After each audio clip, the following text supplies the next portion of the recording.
Morning, everyone. Throughout May, Talenza have been speaking with and promoting some awesome Australian SMEs and their leaders. And today I'm very excited to welcome Oliver Brett, the MD from Veretis, who are a leading corporate psychology and employee wellbeing consultancy. I'll pass it over to Ollie to introduce himself.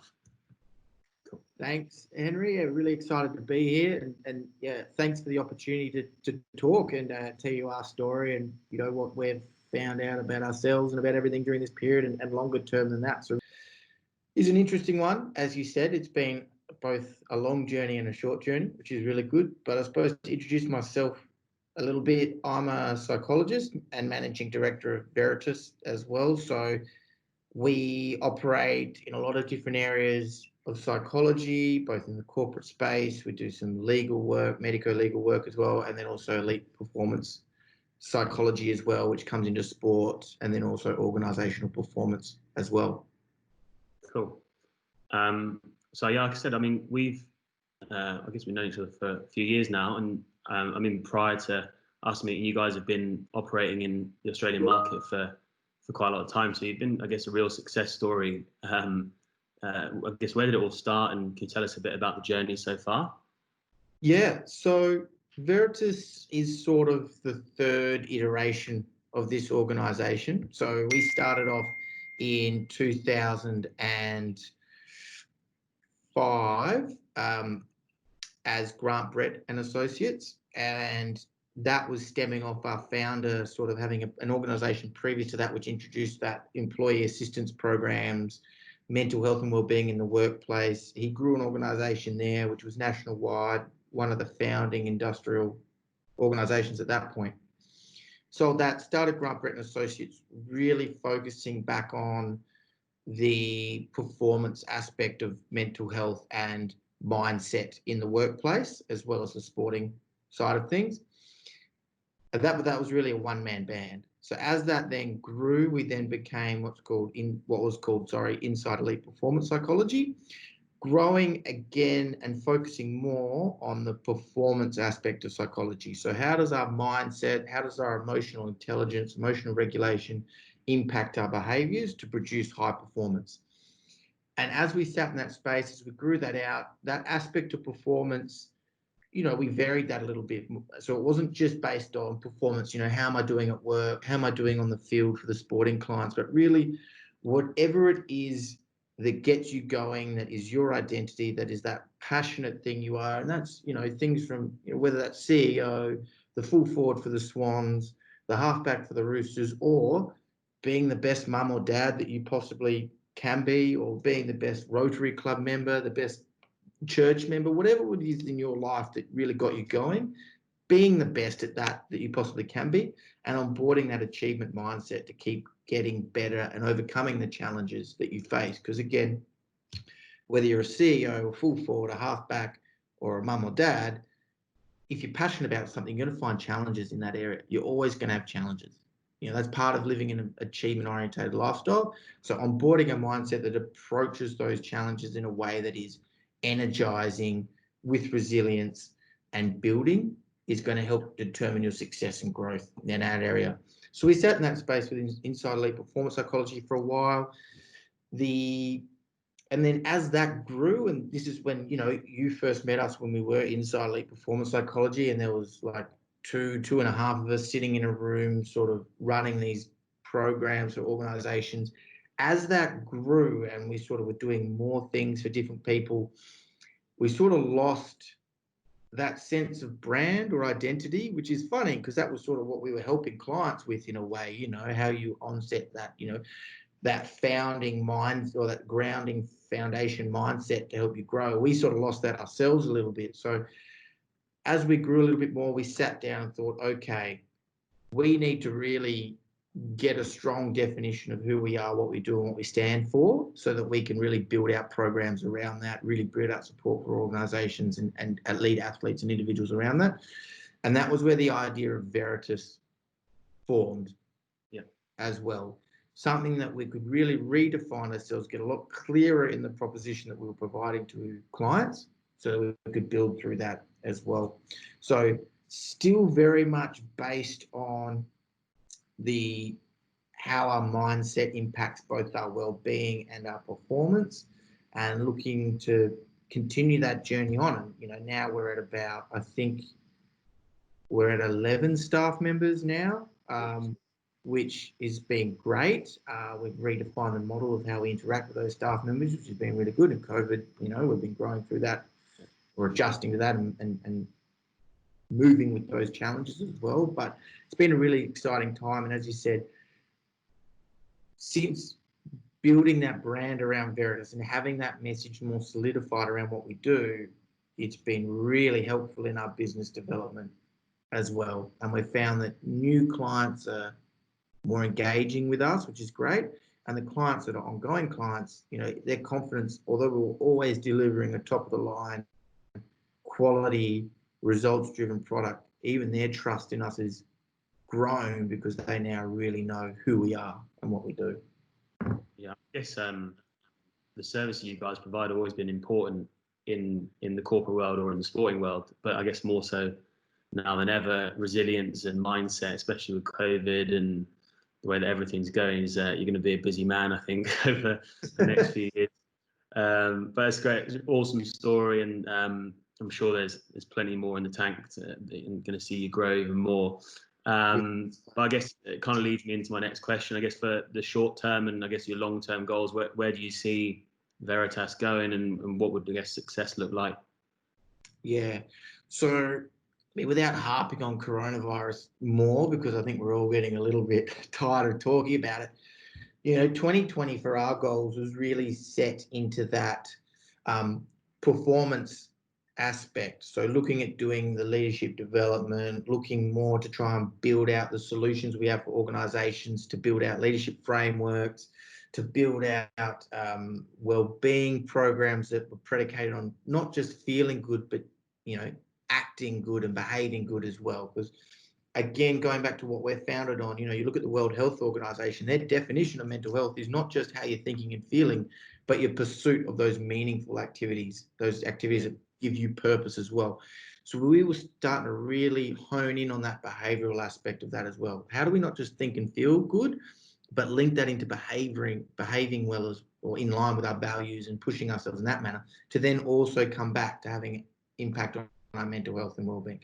And we were really focusing on that. We developed a lot of cool stuff around that. We were having some conversations around that with Talenza and things like that. Yeah. And then Corona came along. And we had to pivot really heavily back into the mental health aspect, back into employee assistance programs, back into corporate counselling, which was, look, it's not disappointing because we're psychologists by foundations. Obviously, a lot of what we like to do is help people through challenges and through distress.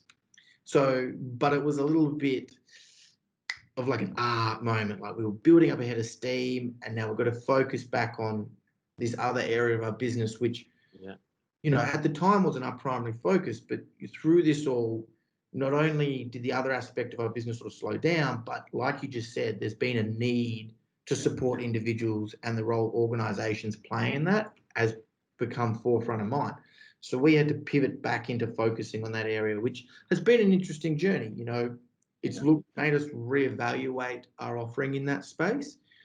It also, what we've seen, has probably helped organizations realize that it's not just about providing supportive services for your team. It's not just about having the safety net counselling service in there if things go wrong, but preparing your team as well for challenges that might arise in the future as well, which then links back to our other side of the business, because this becomes all about training. How can we train managers to help our staff through challenging situations? How can we help build resilience in staff proactively as well?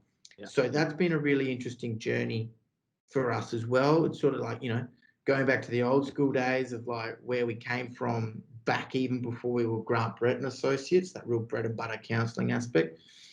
Yeah. And that's been a journey, like I keep saying. And without harping on it too much, it has been an interesting time in that corporate mental health space as well, because, you look at the facts and statistics, access to mental health services at the moment, well, not right at the moment, but when coronavirus started, they dipped first. So we were talking about this mental health pandemic. We were talking about this huge mental health crisis that we're about to face. And, Lifeline calls did go up 100%. Lifeline has played such an important part of supporting the community through this period. But it's a different sort of service that Lifeline provides. That's that crisis, immediate, I'm in significant need right now. Longer term counselling services have dipped. Medicare mental health rebates during the first part of coronavirus dipped. Our utilisation dipped.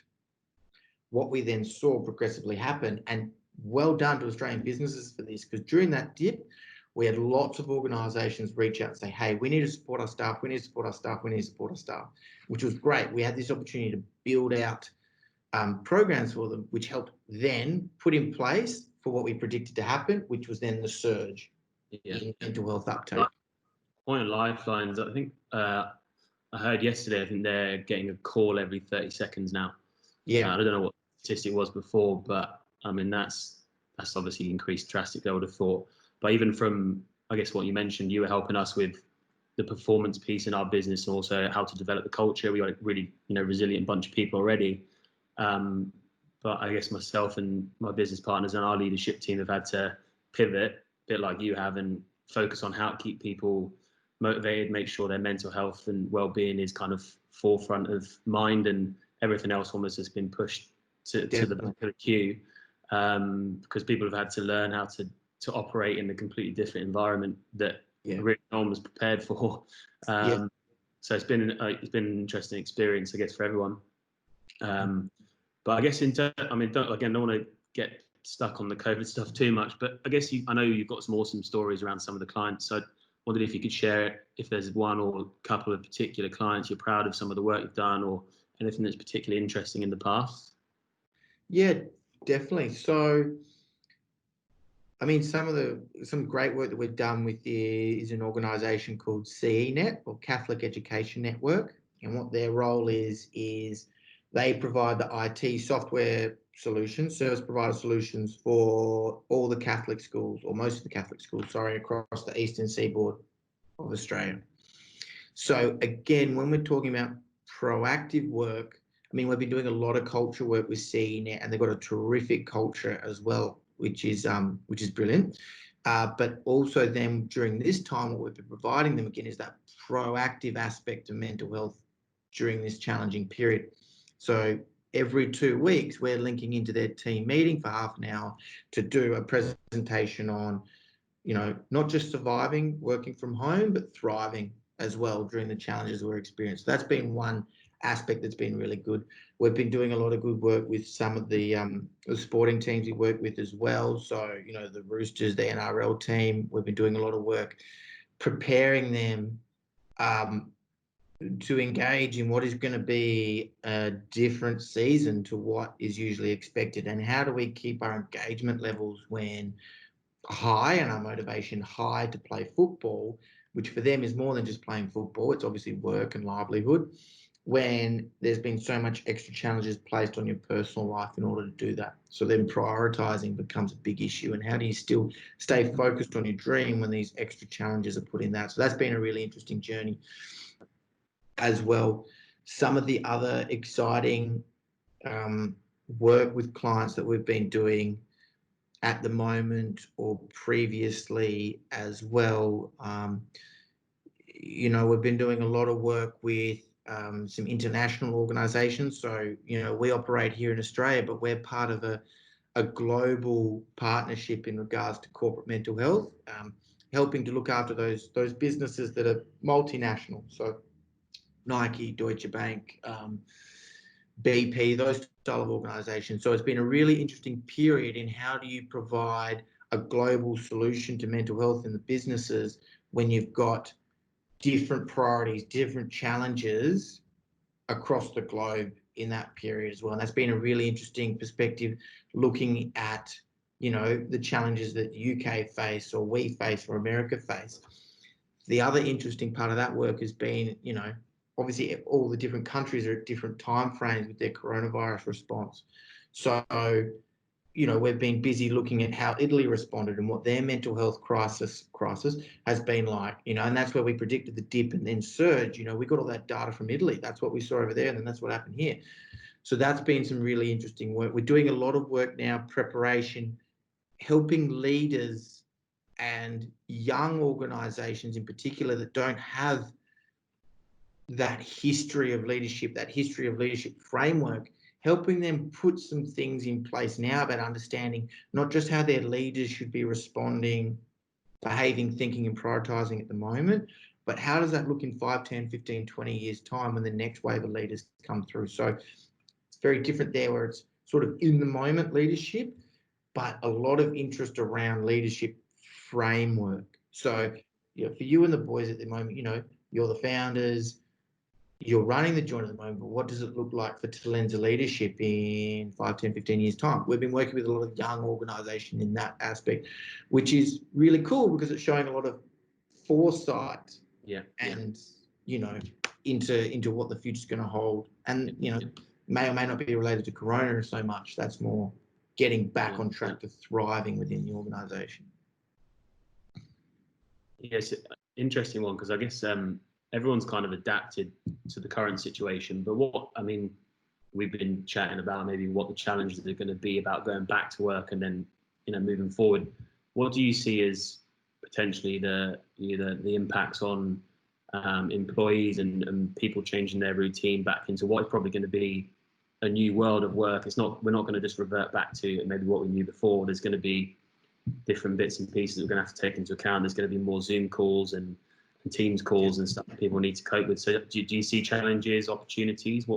How do you see that kind of? Yeah, and exactly what you just said there regarding challenges and opportunities. So the number one thing an organisation, in my opinion, is going to need to do before you even get down to action and all this sort of stuff is, all right, what mindset are us as the leaders and the organisation as a whole going to bring to this situation? Are we going to bring a mindset of, hey, what are the opportunities? What did we learn through this situation? That's then a positive way to approach it. But the exact same issue or problem, the mindset of having, oh my goodness, we've had to change all this. Oh my goodness, we've got this issue. Oh my goodness, we're this far behind our predictions. Oh my goodness, this is all going to change on us. So disempowering our involvement or our ownership of this is going to put you in a bad place to approach this time. Because, 101 in business leadership, you've got to be adaptable and flexible, and you've got to be able to keep learning. So you need to be proactively thinking about, okay, us as a leadership team, how are we going to make sure we keep that mindset going? Us as an organisation, how are we going to make sure that our culture focuses on employees coming with that rather than going, but we used to do it that way. But this is how we usually do it, because then you're going to start getting divided. Yeah. More specifically on the mental health side, I personally and us as an organisation are being really careful about making predictions about how we're going to come out of this, because for a lot of us, this is the biggest, in terms globally, thing that we've been through that's had an impact everywhere. Yeah, so I'd be really, really wary of people making too many predictions. The other thing as well is we need to remember that prior to Corona, so at the moment we're, in distress, we're feeling stressed, we're feeling anxious, we're complaining about, working from home and how disconnected we are and all these sorts of things. Think back 4 months ago, we were complaining about how busy we were, how many options we had, all these different things. We weren't coming from this mental health utopia into this situation. So we've got to be really careful about trying to rush back to where we were before as well. And that comes back to mindset, where I started this spiel as well. So some of the things that we're predicting is A, you've got to get your mindset right. B, coming back to work is going to be more challenging than leaving, because leaving, we were all, sort of going off to our own space where we could adapt and react to the situation in our own way. Now we're going to be asked to come back to the workplace, whether that be 5 days a week, whether that be working from home 1 day a week or not. And people are going to be at different places. Some people are going to be chomping at the bit to get back. Other people, they're going to have the pool noodles on the head, keeping their 2 meter distance, from everyone. And they're not going to be that excited about being back. And that potentially, I'm not making a prediction, I'm saying potentially, could lead to some disconnect, disharmony within the workplace, because you've got one person that wants to come in and shake the hands, you've got the other person that's saying, don't come anywhere near me. And then your personal differences are going to come to the forefront. And that, if your culture is not right, if you don't have the right people around, that could spur on bullying. That could spur on disconnect between staff members. So we've got to be really prepared. We can't just sort of come back to work and sail through it and pretend nothing happened. It's got to be consciously addressed by the leaders. Yeah. And part of that is being consciously describing, consciously addressing, sorry, that's the word I'm looking for, to the staff. This is how us as an organisation are going to approach this period as growth. We want to discuss things. We want to talk about things. We want to look for opportunities and review the decisions that were made as to why they were effective or ineffective as well. Yeah, it's an interesting point. So I think depending on what industry you're in, coming back to work will mean different things for different companies. So I know that Twitter had announced this week they're going to have everyone working remotely because they've had an increase in productivity, because they've got a lot of guys who are coding and doing a lot of the tech work. So that makes sense. Those guys are probably sat in their home environment feeling comfortable and they can log into their calls and whatnot. And that's they're happy in that world. Whereas people who are more, customer facing or extroverted are going to be chomping at the bit to get back in the office and have your team meetings and have your client meetings, whatever you might be doing. And speaking from personal experience, I've been fine in isolation, but I'm looking forward to getting back and having the opportunity to catch up for a coffee with people, and we can be having this conversation in a cafe rather than over Teams. And I know our guys are all the same. That there's pockets of people who are quite content with their current situation, and there's others who just cannot wait to get back to work. So we're working to try and put a plan together to try and accommodate everyone really. But it's interesting, definitely. We're a small business, but for bigger businesses, I think we probably fast forwarded a bit of digital transformation and even cultural transformation in the way that we work, probably by 5, 10, 15 years, just because we've had to react and adapt to the situation. So it'll be interesting. It would be very interesting. And, the point you say there is 100% spot on, and sort of what I was talking to before as well, is people are going to come back in very different places as well. So it's just going to ask leaders to be aware of that. And I'd be encouraging leaders that, we're all going to be in I know I am, when our staff will get back in, it's going to be like, let's go 100 miles an hour. Let's get back on track. Let's get 2020 and let's rip it in half. I'd be encouraging leaders to just slow it down a little bit, get everything back in place, get everyone happy, get everyone settled, and then put the foot down. If you try and put the foot down too quick, some people are going to come with you. You're going to leave other people behind, and you're just not going to get everyone on that same page. And that's going to be part of it. If we are going to be, diversifying into working from home more and all those sorts of things, it's really going to ask organizations to build out those strategies in regards to how do we keep communicating effectively? How do we keep everyone on the same page, even though we're separated as well? And that's going to take some adjustment time. If you push it too hard too early, it'll break. Yeah, for sure. I guess, anyone that's in a leadership role or running a business like yourself, or, small to medium sized business is, it's an experience that you probably didn't expect to have. But I guess, what have you learned, aside from COVID, what have you learned in your role as MD of Veretis so far? Well, that's a really interesting question. The easy answer is a lot, and a lot more than I ever thought I would. But some of the big things, and we mentioned this at the sort of breakfast we hosted at the late last year. We had a lot of business leaders talk at that event, and echoing what they've said is anything worthwhile, anything solid, it takes time to build, and you can't get caught up worrying too much about what other people are doing. You've got to be focused on what your goals are, what your values are, the reason why you do what you do, and stick to that, whether it takes you 10 years or 10 seconds to get there.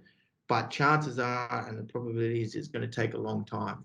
And if you can, accept that, it will make the journey a lot nicer. And the other things that I've learned as well is perfectionism is the thief of progress. So you've got to have a real achievement-orientated mindset, opposed to perfectionism, because if you're not making mistakes, you're not learning. And as a business leader, from what I've experienced, if you're not learning, things are going backwards. So view mistakes and create scenarios. And what I try and do for myself is I don't look at things as win-lose. It's always win-learn. Yeah. You either got the contract, succeeded at that project, or you learned. Not that we ever don't succeed at our project, but take the positives. Always learn, yeah, and you always review. And one big thing I am on, and so I won't draw it out, but we always, as an organisation, review events, review tasks, review projects, not just on the outcome, but our performance as well. So, going into a little bit of sports psychology real quick, you look at a race, you look at a game, there's 4 outcomes, 4 possible outcomes, not accounting for a draw. We won't leave it. It's an anomaly. It ruins my metaphor. But you can win. So on one spectrum, you got win-loss. Yeah. Yep. And then on the other spectrum, you got well and poorly. So the 4 outcomes that you can get from any task, any project, any game, any race is you can win well, or you can win poorly, or you can lose well, or you can lose poorly. And often as individuals, often as society, often as a business, we simply review on win-loss. Yeah. But so much of that is out of our control. We can win a contract or win some work purely because we were the incumbent, we were already there, we were the only one that pitched. We could have gone in there backwards with our hats upside down and still won the work. You're not actually growing and getting better if you only review on that. You can go and you could lose a contract or you could not win it, but you learned about your business, you've improved your offering, you learned some things that you didn't know before. That's losing well. You might have just come up against a beast and you just were no shot. There was another incumbent, someone at the organization that was purchased already had a relationship with someone else. But if you don't review on how you actually went through that process, you lose all that good work, all that momentum, all that progress. Yeah. So we are always looking at, did we win or lose? And we're the most competitive people you ever meet. So we're not, only going on participation badges here. We're going on win-lose, yeah? But we always review on whether we did it well to our abilities, whether we did it poorly. Did we let ourselves down as well? Yeah. One well, that's utopia. That's what you're looking for. Replicate that. What in the way we went about it did we get that victory? Let's replicate that. Losing well sucks. But hey, we're on the journey. We're not going to throw the baby out with the bathwater. How can we improve on these little things to then turn it into the win well progress? Yeah. Win poorly, you've got to put your ego to one side and give yourself a bit of a kick up the bum and say, hey, that was more arse than class. Let's get back on track. And lose poorly, that's when you might just need a couple of days off, back down to the drawing board, regroup. That's difficult. I guess that theory applies to everything in life, right? Especially, personal and work and sport. Reviewing and kind of reflecting on how you performed in anything is, I guess, how you learn and move forward. Something that we're pretty strong on with our guys and trying to help them to improve in what they do. But I guess final question really. I guess given the circumstances, is there any tips or tricks you've got in terms of like managing anxiety, stress, mental health related feelings in the current situation that could help people? Yep. Yes. So 3 quick tips, I suppose. I could sit here for another 4 hours and talk through all the tips and tricks. Sorry, I'm just thinking through. Okay, so first tip is related to, the cognitive triad. Our behaviors, thoughts, and emotions are all interconnected. So I'm going to talk a little bit psycho nerdy, because you can take this tip and extrapolate it off to everywhere. Yeah. So thoughts, feelings, and behaviors are all interconnected. When we behave in accordance with our values and an achievement-orientated mindset, we get up and go for a run, we get to work, we do whatever. We think good things about ourselves and feel good things. Yeah.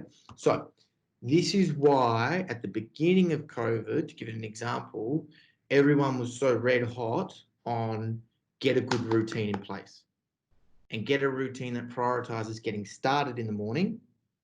Because if you can get off to a good start, and I know I'm making it sound very simplistic and very easy at the moment, but as a manager, if you can still schedule that 9 a.m. meeting, get your staff out of bed, dressed and in the kitchen rather than working from the bed, you're getting them off to a good start, not just for you in a performance capacity, but also getting them and getting their day started as well, getting them off to a positive start to breed productivity, or not productivity, breed good thoughts, good emotions, and those sorts of things as well. So as a manager, continue trying to embed a good routine for your staff, starting off early in the morning as you would, because it feeds itself that triad as well. So you do something good, you think good, hey, I'm confident in what I do, feel good, then that breeds most likely to follow up with another positive behavior.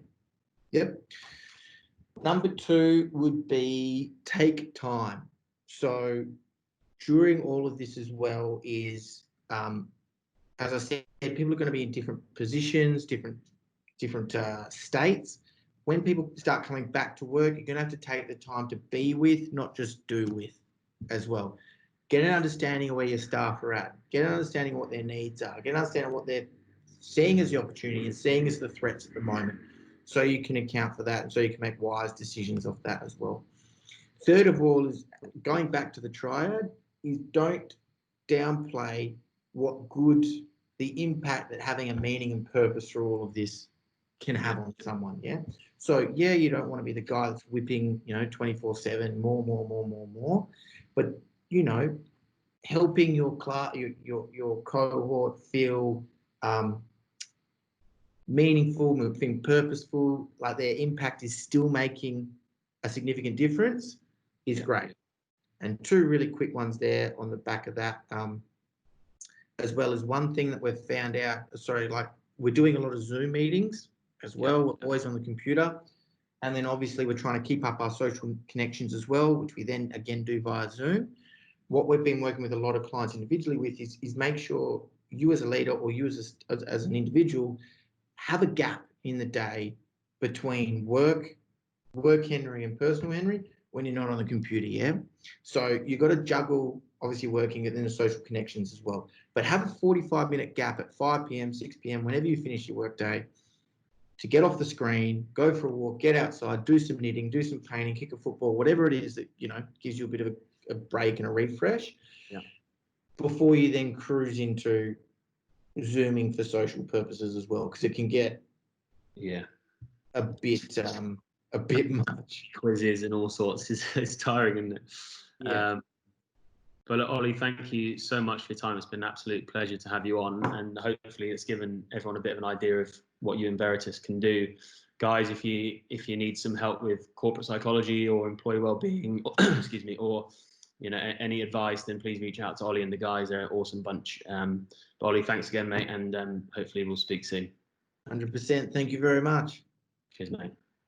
Bye.